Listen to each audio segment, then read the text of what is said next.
It's always weird when this very specific lifestyle becomes normal. A lot of the stuff at home kind of like blurs, a lot of the stuff in the future blurs, and you get the opportunity just to live day to day. You look a little bit in the past by a couple days, you look a little bit in the future by a couple days, but beyond that, I have the opportunity to just drill down into like daily routine and just focus on one thing. We've been pushing hard to start working our way south toward Denmark, and tonight we're making a hard landing at a beach camp in Sweden.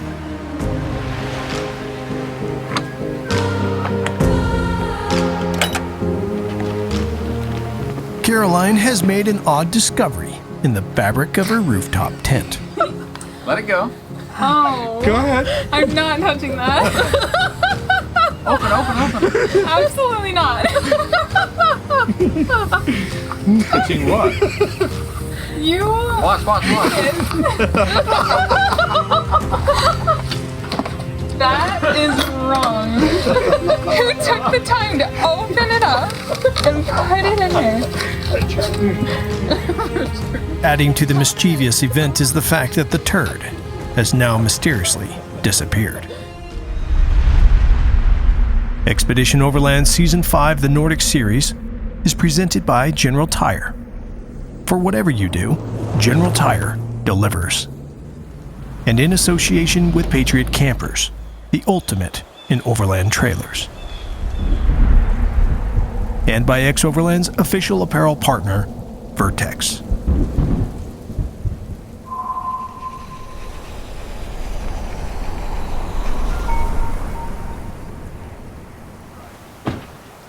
I am 1/16 Swedish. I could tell that you're not quite as nice as a Norwegian, but not as standoffish as a Finlandist. Yeah, As a Finn. as a Finn. I could tell. We have two things that we have to do. We have to drop off Kurt tomorrow at an airport so we can get home. And then we have to get on a ferry eventually to go to Iceland and the Faroe Islands on the 27th, which is 7 days away.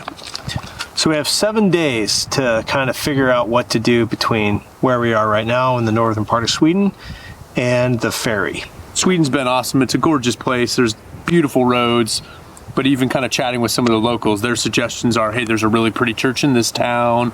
This is a really fun hike, and we've done some great hikes, and we've seen a lot of beautiful buildings, but it's not like any of them have told us, hey, you guys have to check this out before you leave. Yeah. They've all just kind of said like, nah, everything's pretty here. Yeah, and you're like, huh, cool. And that doesn't mean that those things aren't here. Right. It's just we're not getting that intel. But right Norway, everyone's like, no, you gotta hear here. Oh, you you're gotta gonna hit this, go and see and that. Oh, and in this town, do this. Yeah. Yeah, we just kept getting more. Even the Swedish, some of the folks in Sweden have said, man, you gotta go there in Norway. You know, like, Yeah. you should go there, cross here, and there's cool stuff in Norway over here. So it's kind of obvious what we got to do. We're trying to cover miles today to give us some more time in Norway before we head to the Faroe Islands. But we're cutting our driving short and pulling into camp early.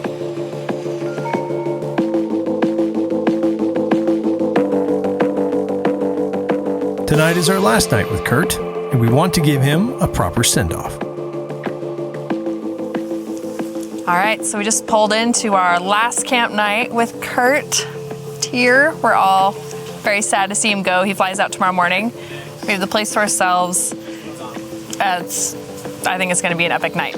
This feels like a fire, meat, Definitely. potatoes kind of night. A good night to say farewell to our friend. And I'm going to make hot chocolate for dessert. With an after 8. With an after 8. It's not after 8 yet, but it will be. This place really does feel kind of like your home, eh? It really does feel like home, especially seeing the cabin over there. I feel like we're just camping on the other side of our lake. Forever I'll live, forever I'll try. So, because it is your last night, I got to make sure I get your signature in the book for the Nordic series. Well, it'll be an honor. We get to sign that one first. I've got signatures in the book for every expedition. Right here? Yeah. From Central America is when I started this book. That's cool. That's awesome. It's got a lot of equity tied into that book. Yeah, I know, don't lose it. So what was your favorite part of all of it? Mine? Yeah. I think our your thoughts? Norway camp up at the border of Russia was really cool. That's a very unique experience. Going to NordCap is a bucket list experience, and it was neat to do and glad to have done it, but camping in the Russian border, that was pretty cool. Like a sign right there saying, this is Russia. That's pretty cool. Well, I'm glad all you guys got to travel with Kurt. Some of you had never traveled with Kurt before. That's true. Fun. Kurt and I have traveled a lot together, and it's always fun to get another go. So thanks for coming. Well, thanks for having me. You betcha, man. I'm jealous. I got the Fernway watching the ship pull out, as it heads out to sea without me tomorrow. You guys drive away from the airport. But life calls, and we've got to get back to work and family and remind my wife that I'm still alive, so otherwise she'll start selling my toys. It's my greatest fear in life. For less than you told her. Exactly. Yeah, she sells them for what I told her. For what you told her. Yeah. They were worth. Yeah, exactly. So I gotta get home and make sure they're all still okay. Make sure she hasn't moved any of them.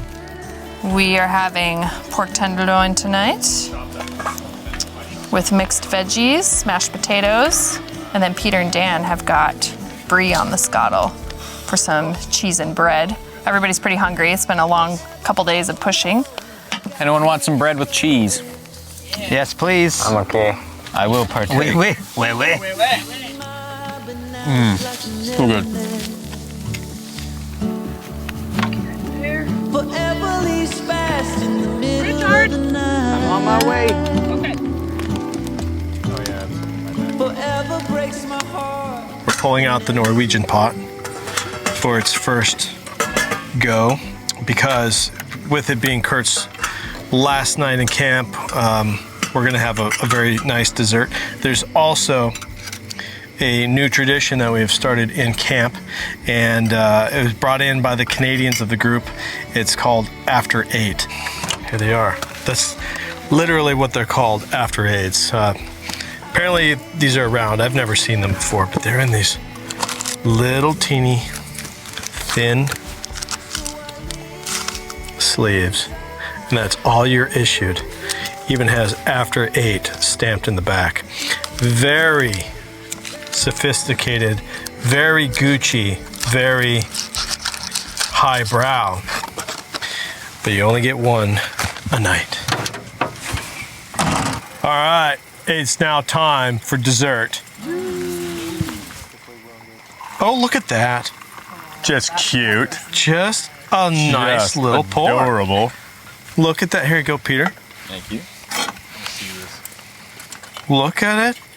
Oh, wow. Just adorable. It is. Oh, man. And now your nightly ration of After 8. Here you go, Kurt. It is After 8 after all. It is After 8 after all. Somewhere. Oh, golly. Slippery little guy. There you are. Yes, you're After 8. Oh, this one's empty. Yeah. Put that in there. What if? You put it in? Game changer. Game changer. Cheers. Cheers. Oh. Cheers. Cheers. Thank you, Kurt, for all your hard work. Well, thank you for having me. You're welcome. Here. Woo! This is About sweet. time to retire with our Right, time to climb in. After 8s.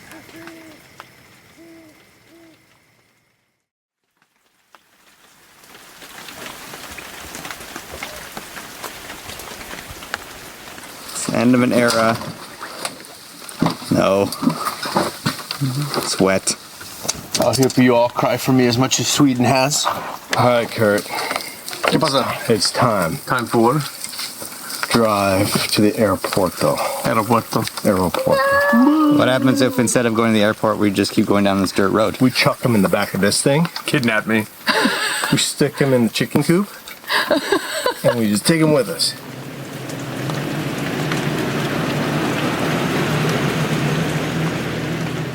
Kurt's departure signals more than just a farewell to a good friend.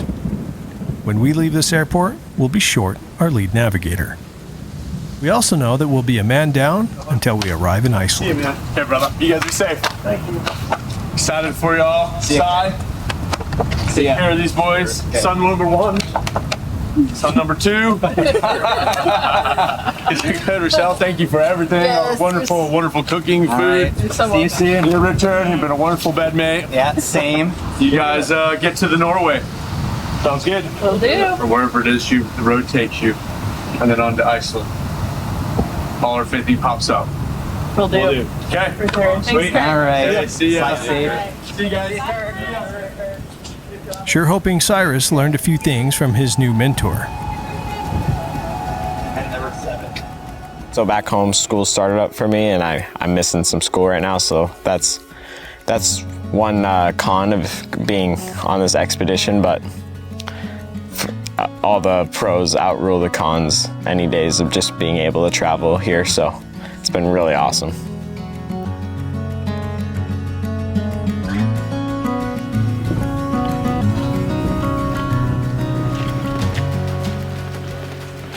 We need a coffee break and some time spent with some maps to get some new bearings and to lift our spirits. Did you get a camera line? The void Kurt left behind as lead navigator has been painfully felt. None of us realized just how good we had it. And where there is a void, there is an opportunity. And Cyrus is ready to show us what he's learned. With our plan in place, all that's left is to fuel up and get going. Caroline had them there for days. Caroline, well played. I found it in my sleeping bag. I like this tradition. This is good. I feel a little odd touching it. I know. All right. We're filling up with fuel. Important. But what also is important is trying to figure out what gas station has the best coffee. So, I'm sneaking in before anybody notices. Try to find some coffee.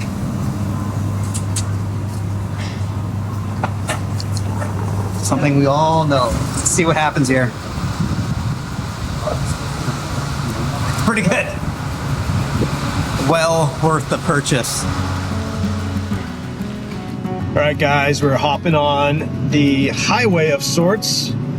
We'll be on this for 9 hours and 27 minutes, approximately 477 miles to our target back to Lillehammer, Norway. It's a long day. It's a long day. Sweet. I am so excited to get back to Norway. Woo! Doing a good job, Dan. Thank you. Edits on the road. It's the first time we've done this. Actually edited while traveling. See? Traveling. Editing. It's going. How's it going so far?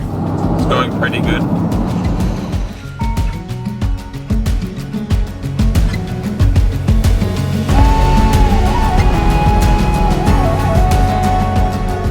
Drove quite a bit today, probably like 5 hours. We put a lot of miles on today, probably like 400 or so. We have about as big as a day tomorrow, so.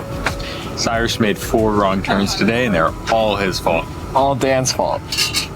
I'll fill in for Kurt if you need me to. Oh no, I think I could probably manage myself. Emotional support. It was really nice every night after backing up data from all of the footage that we worked so hard to get. When I came to bed late, it was already made, the bed. My pillow was all blown up. He took care of you, didn't he? He really took care of me. Yeah. My sleeping bag was laid out. It was... Was your after 8 on your pillow? Usually I would have my after 8 ahead of time. Oh. There's no turn down service, but it was close. Very close. But now I'm here, doing everything on my own. Till Ashley comes, and then she We'll do everything. will make the home. I guess I could be nice and do it, but we'll see how it goes. We rolled in hard landing, putting on a lot of miles today. And the general group consensus was, as the Canadians call it, craft dinner. I've never heard it called that. But what? Right? What would you call it? Mac and cheese. This is mac and cheese. Kraft. No, Kraft is You eat a it with- brand. Ketchup. Ew, really? Did you put hot dogs in That's it too? totally a thing. Yeah. I don't personally do that a lot, but I always see that.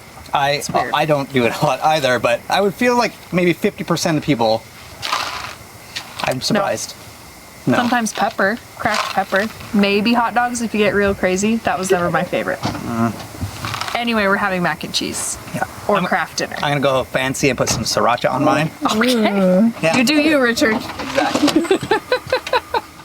I did like how Kurt left and all of a sudden we made 4 wrong turns in like the span of 2 hours. Yeah. We had a talk before about how we made so little wrong turns on the entire trip, and I think with me and Cyrus and lead vehicle, we made more than that in one day. So Clay and I's first fight when we were married was over mac and cheese. He called it craft dinner. No, he did not call it craft dinner. But his mom only bought the blue kind, which was craft. And we had generic mac and cheese. But I made it and he was like, what is this? Like, this does not taste right. This tastes weird. And I was like, what? I just made you an awesome meal. You should be happy. Because your new wife just cooked for you. Yeah, you're welcome. You're welcome. He's like, and he didn't mean it in a mean way, but I took it as a mean way. So then we got into the whole like, anyway. Craft is better. I'm going to bed. I'm tired now. I think I'm going to go home. I'm tired. Let's do sleep then.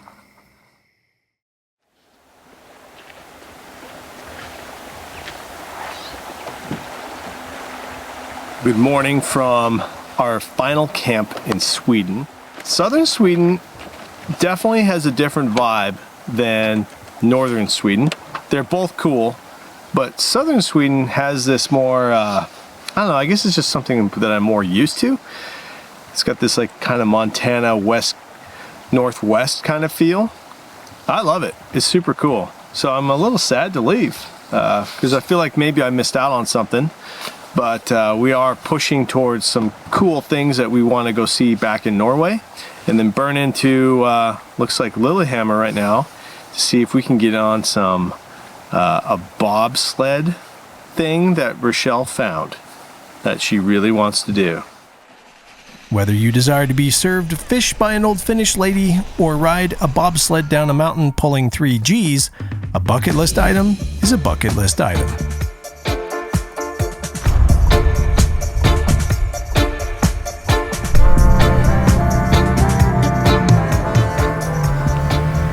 The Lillehammer Bobsled and Luge Track was built in 1992 to host the 1994 Winter Olympics. The track is over a mile long, maintains a grade of 8.5%, and has a vertical drop of nearly 400 feet. The first organized bobsled race was held in Switzerland in 1898 and consists of teams comprised of 3 men and 2 women. In the winter, this concrete track is covered in ice and run by actual sleds with steel blades. In the summer, it is run by bobsleds outfitted with wheels. With sleds rocketing down a concrete track at speeds at over 80 miles per hour, what could possibly go wrong? The boys just went up for their bobsled run. They asked, who wants to go first? And all of the young boys were like, piled into the van and they left. So we're gonna watch them do their first run. It's gonna be fun. I wonder how long the actual ride is. 69 seconds is what the last guy said. 60 seconds is the fastest he's seen in summer. I mean, we're going pretty high. That's cool that you can get down in a minute. This entire track, all 5,610 feet of it, will take less than 60 seconds to descend. I'm excited. I've never heard of summer luge or summer bobsledding, so it's cool to see. Watching the Winter Olympics and stuff, you watch it, and it's one of my favorite things to watch because it's just so fun, and how fast they go is crazy. So it's going to be cool to kind of get a taste of that now. And here, like, that's pretty cool. The boys want to make this a competition, of course. Should these be very tight? Yeah. Yeah. As tight as you can get it and still be able to breathe. They're looking to pull in the fastest track time among all track goers today.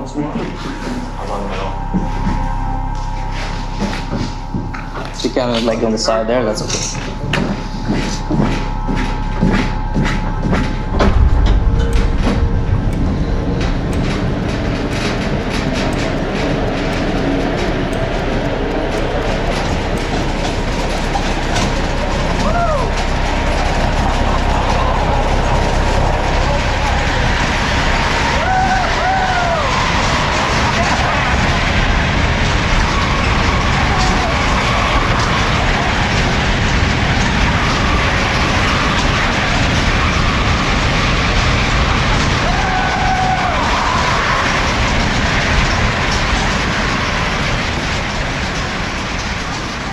The bobsled run challenges the drivers with 16 turns, each one increasing in its G-force, with turn 12 being the most aggressive, slamming you into the corner at up to 3 Gs of force.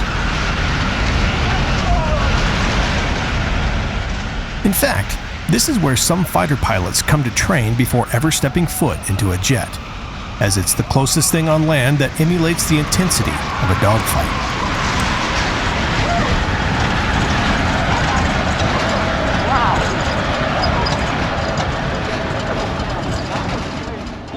The boys just descended the course in almost record time.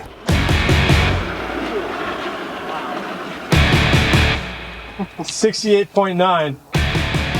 To provide some perspective, the bobsled track record at Lillehammer is just over 49.2 seconds. Richard, Caroline, and Peter are up next.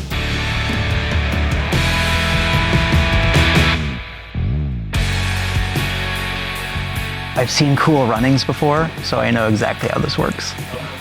Expert. Ready? Mm-hmm. Good. Push, push, push, push. All right. Run. We gotta beat 60 seconds. Keep going, keep going. All right. Just wait for it. Okay, just like wait for it.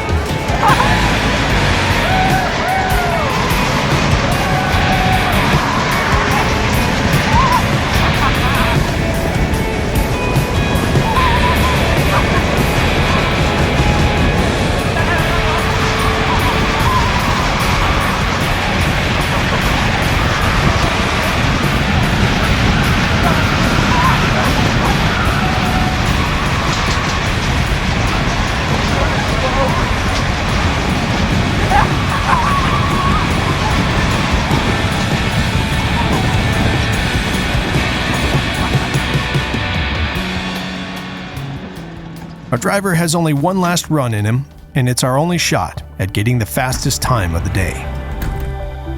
You really start thinking about how rickety this thing looked when you're doing 98 kilometers an hour into a corner. But we survived. It's probably got one more run in it, at least. The pros who guide the sleds for tourists like us are limited to only 6 descents per day for reasons of health and mental capacity. These facts have served to excite Rachelle all the more. Fastest time. I'm really excited. I didn't know how excited I would be until I got here, and I'm very, very excited. I have always wanted to do this. I never thought it was possible. Bucket list items often have intriguing origins. For many of us, they form in childhood. Others arise later in life. Now, I hope you are developing a few of your own while watching this series. But at the moment, I can see we have a chance to check a big one off of Rachelle's list. Fingers crossed that this thing will stay together for just one more run.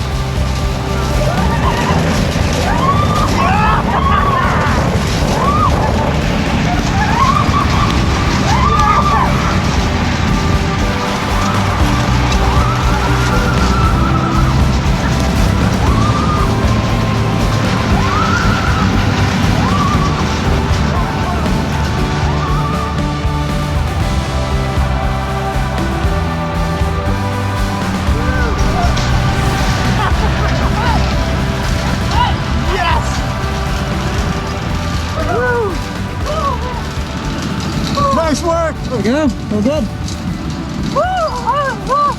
Wow! That was fast. fantastic. Wow.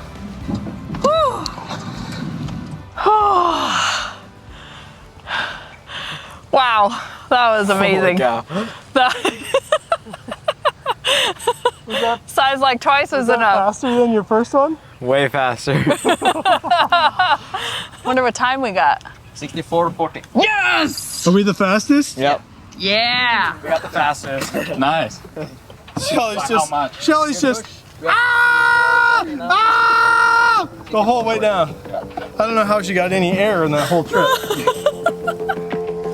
I'm proud of our entire team for running the Lilyhammer bobsled track. Cyrus even ran it twice. And his tailbone can tell you all about it. And we even pulled off the day's fastest time. Now that's the XO way. It's also the XO way to support each other in living our best life. Rachelle and I have been helping each other realize our dreams for over 2 decades. Today's experience tells me we're not stopping now. It feels good to be back in Norway. This Scandinavian country has really grown on us.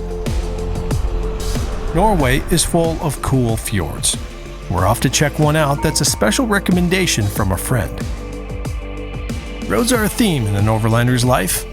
When traveling the world, we found you can tell a lot about a nation and its culture by its roads. This truck in Norway is forming a kind of a rolling road block because it's widening this highway by mere 6 inches. And perhaps it's even being slowed down by, well, sheep. They take priority over traffic around here.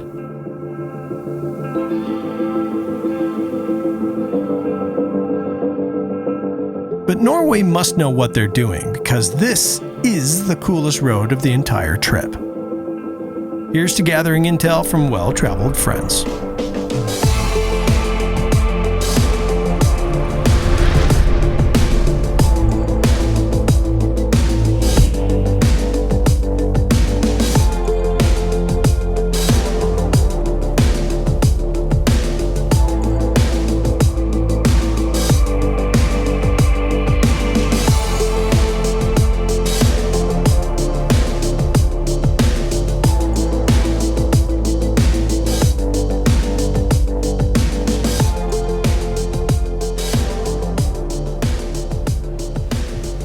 It's just funny how there's sometimes you see something on the map and then you're like, that thing is so rad. It is so epic. And then not fast forward a little ways and then there you are standing there. Yeah. And I think it's one of the best feelings in the world to say that I'm here. Just, you know, I'm not looking at it on a computer screen or somewhere else or on my phone. I'm standing right here. Yeah. Leisfjord means light fjord, a name bestowed upon this fjord for the abundance of light-colored granite rocks forming its spectacular cliffs. The most stunning among these is 2,000 feet tall Preikestolen, a surreal cliff popular with base jumpers. Leisfjord was formed by retreating glacial ice during the last ice age. It is 26 miles long and nearly as deep as the cliffs are high. Heading into Leisboten, we know that this is a one-way in, one-way out trip. But we have found some of the best things in travel are at the end of a road. Let's get the trucks and go. And of course, we all know that where one story ends, another begins.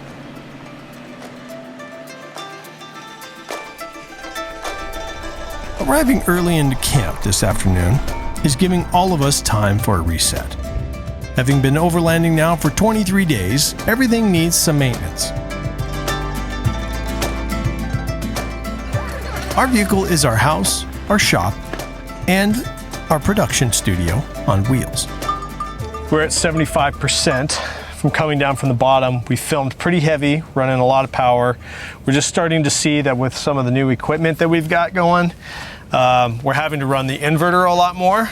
So if we don't drive a lot during the day, we're finding that our power is by morning is a little too depleted Like this morning it was like 40%, which isn't good. So we brought one spare solar panel for this very occasion. We don't bring any generators. We used to, but now we got good stuff, so we're just running solar. There you go, Richard. Thank you. Solar power while overlanding has become a game changer. We remember the struggle bus of trying to keep our fleet powered up while overlanding before we had solar. Connected with the cable. With the efficient, state-of-the-art Red Arc solar panels and power management systems we run today, we don't have to try to manage our power. It mostly takes care of itself. You have a new friend coming behind you. Do you think we should have brought more solar panels? Or do you think maybe this was the perfect amount? Uber efficient. I kind of think we haven't needed more solar till right now. So I think we brought enough solar panels. What's up? Do you concur? Yeah? But how do I taste? Lick twice to concur. She licked 3 times, thrice. Uh-oh. That's extra good. Oh. That's like a 5-star review. I like it. Okay. It definitely boosted. We're at 19.6 now. We're pulling in a lot more wattage. So it turns out that if you stuff a bazillion things into the rooftop tent, like 3 sleeping bags and pillows and a bunch of other stuff, the seal may be a bit compromised. Something you don't want to have happen in the rainiest season in Norway in 50 years. Okay, so something we discovered a few days ago in the tent Dan and I are sleeping in is that the mattress cover was getting kind of moldy and mildewy. I started to smell the smell in the tents, and this is something that can happen when you have mattresses that are wet for a few days in a row. Nothing really you can do about it once it happened besides get it clean, and the best way would be in a washer or something like that. And we're out in the field, so we're gonna do it how you do it when you're camping. It won't fit under there, will it? If you go to the ground. Yeah. Oh, dude, look at the discoloration in there already. What have you guys been doing up there? What it is boots and pants and sand. Your boots are going up into the tent? No, but your socks from your boots. And I'm not saying it's like sock stuff. I'm saying it's sand and everything else and dirt. There's definitely some sock stuff in there. There's probably some. Keep going, like as tight as you can.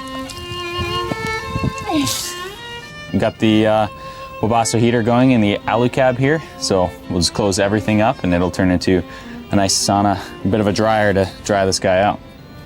This thing's been in here for a good hour more, a few hours, and it's fully dry. It smells really good now. It doesn't smell like Dan's feet anymore, and should be all clean and ready to go. So just gonna take it down, bring it into the tent, get it back on our mattress.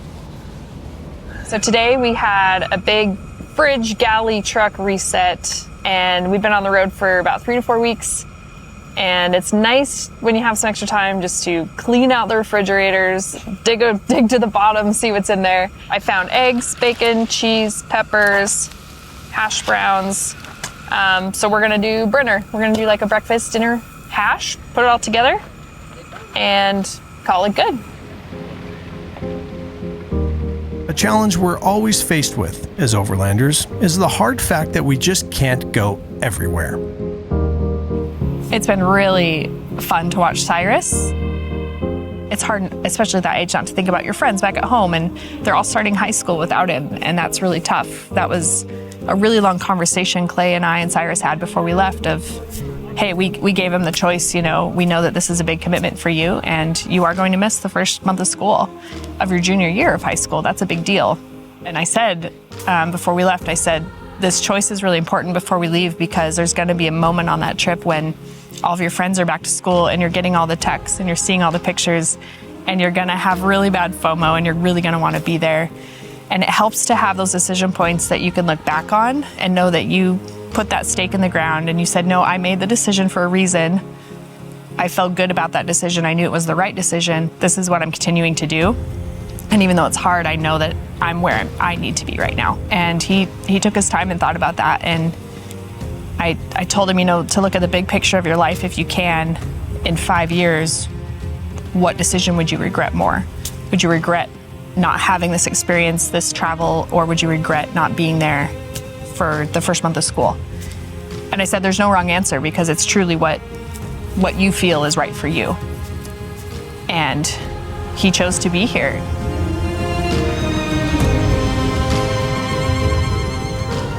It was an awesome last wild camp in Norway. We woke up to it raining, so we packed up fast and we're out of here.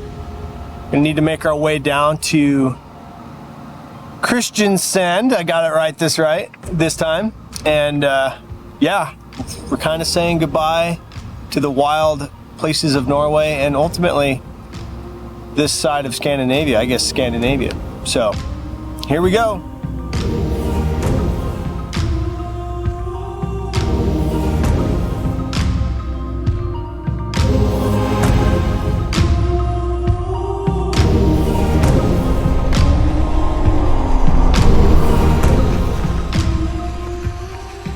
We're in Kristiansand.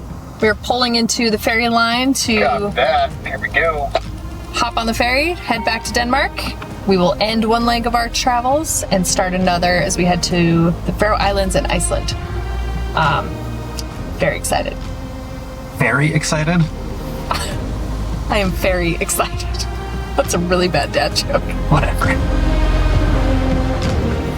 Rain has become a part of our journey through Scandinavia, and this is the hardest downpour yet. All right, I'm just checking my trusty iPhone app, and it is indeed windy and rainy, in case you're wondering.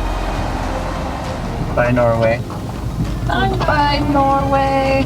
Alrighty, Clays Park, I'm stepping out. I need waffles. We're aboard the ferry from Norway back to Denmark.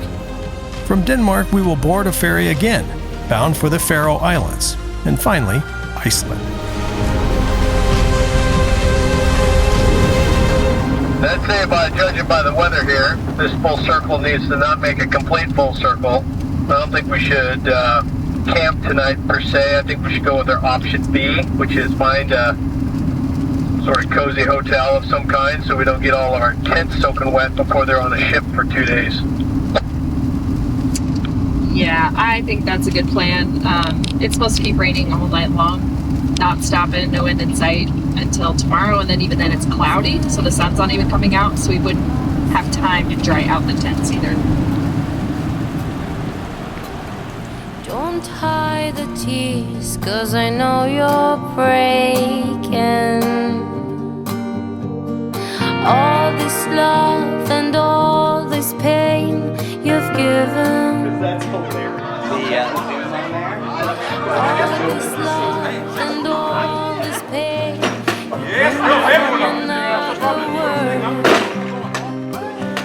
So we'll go check it out. 7 to 8.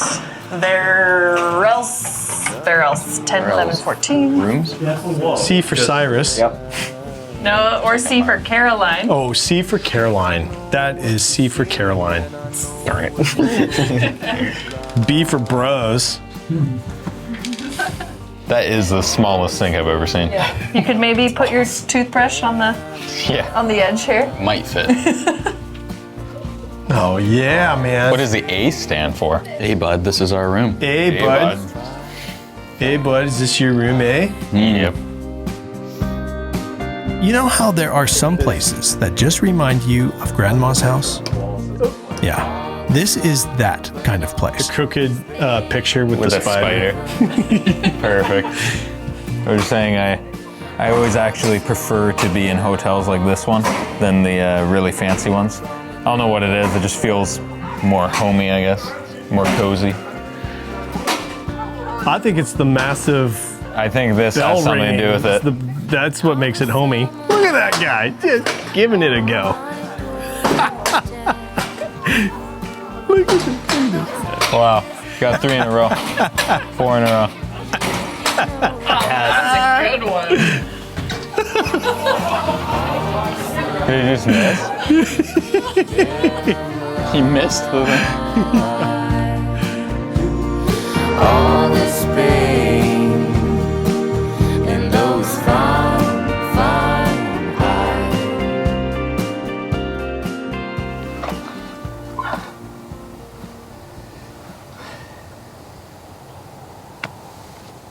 Well, that was kind of a whirlwind, I think. A great, fantastic whirlwind. Some people will say, why did you travel so fast? You missed so many things in between. And they're not wrong. At the same time, we traveled so fast and got to see a lot of country and see a lot of things. Kurt often says these exo trips are whet the appetite trips, and they really are. The goal is to show and see as many diverse things as possible, but if you really wanted to soak into these places and these cultures and these countries and really understand them, you'd have to spend a lot of time.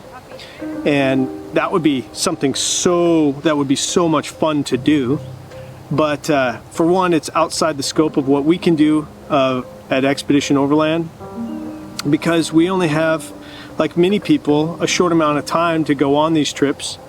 And someday I would love it that my lifestyle becomes that I get to travel the world, perhaps indefinitely. Got my latte bowl and yummy desserts. Happy.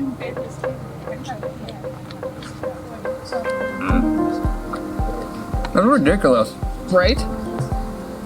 Danish birthday cake. How is this Danish? This is now Richard's birthday cake. It's got a new name. Oh yeah, this was for you. Happy birthday. Thank you. I appreciate it. You're welcome. It's a belated 16 days past my birthday. He knows. So good. I kind of always get the same feeling when we are leaving a place that like you really looked forward to, is something you really wanted to go and do.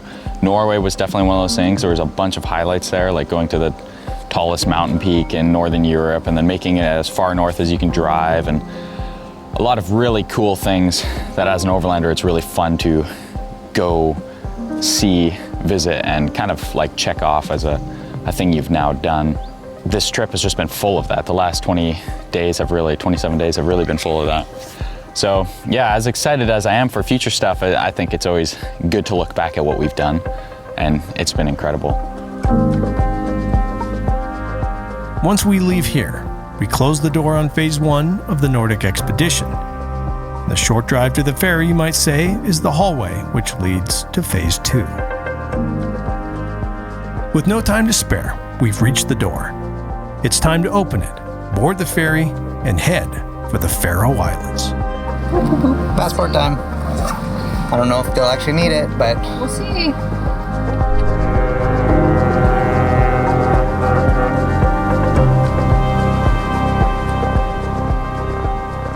We've seen the equivalent mileage of Los Angeles to New York and back in the last 27 days till right now. In the next 27 days, we're going to do more than likely about a quarter of those miles in the same 27 days. About 1 month from now is when the team puts the trucks back on a cargo ship to get them home. Behind us is mainland Europe. Ahead is the open ocean. Somewhere out there beyond the horizon is where we're going. And we'll see you there on the next episode of X Overland's The Nordic Series.